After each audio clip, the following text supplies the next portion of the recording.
St. Francis heard God's voice. He was asked to rebuild his church. Francis did not understand and built a small chapel nearby. It can still be seen in the center aisle of the cathedral in Assisi. Assisi has been the center and focus of the ecumenical movement. That is why Pope Francis chose this name. He is stating that it is in favor of accelerating the introduction of other gospels into the church. This Francis hears God's verse saying rebuild, and it says, "You mean destroy it?" The original St. Francis would never have been in favor of this. The message is not only of the gospel of Jesus Christ, but the interpretation of messages of saints are also being distorted.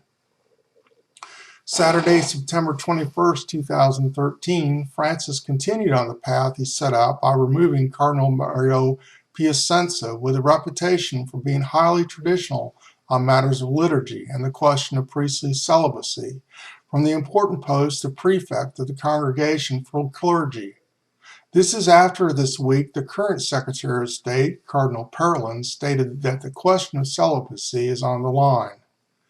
Piacenza has been demoted to head of Apostolic Penitentiary, which deals with the sins such as priests revealing confessions to others. Cardinal Bianmano Stella has been promoted to the head of Congregation for Clergy. The Congregation of Clergy is responsible for priestly formation and the formation of laity. This includes catechetical teaching. Expect more inclusion of foreign religious ideas. I've already been told that in lay teaching they are teaching Buddhist centering prayer. That is not Catholic. That is atheist. You are never to empty your mind. That's an invitation to demons. Similar is the use of Ouija board and autonomous writing, which is witchcraft and has always been condemned. Instead, fill your mind with the gospel and the teachings of Jesus Christ.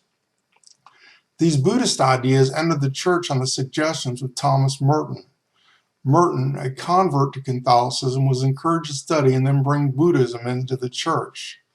The Trappists teach this and other New Age Buddhist ideas. This is the problem with false ecumenism.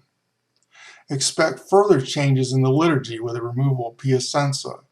Just as Vatican II encouraged changes to the liturgy to include Protestants, which in fact never converted, expect another change in the liturgy that they hope will include pagan religions and atheists.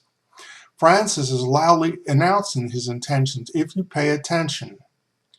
Vatican II was written purposely vague, and John the 23rd's words were pastoral, so it could not be held into account what they intended to do. That is why the altars were moved, the priests turned around, tabernacles were moved, railings were moved where communion was given, to have them stand and so make it difficult to take in the mouth, instead using their hands. None of this is found in Vatican II documents. They purposely moved these ideas to other documents to keep the apparent sanctity of it. The communion was never intended to be touched by unconsecrated hands of the people. They introduced Eucharistic minister after purposely restricting the priesthood as an excuse that the process needs to be hurried. At first, these Eucharistic ministers were all male. Then women were afforded this. Now women are taking over the activity. The same with altar boys. Girls were allowed and in fact now are encouraged. Now boys are disappearing from the function.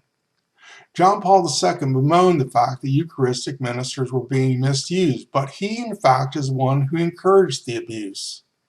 If you notice, homilies have been preached for congregations to wear appropriate dress and have been ignored.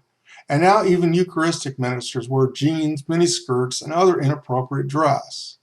Why can't they cover themselves with common black and white robes?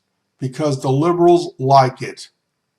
I've observed daily masses presided by nothing but Eucharistic ministers.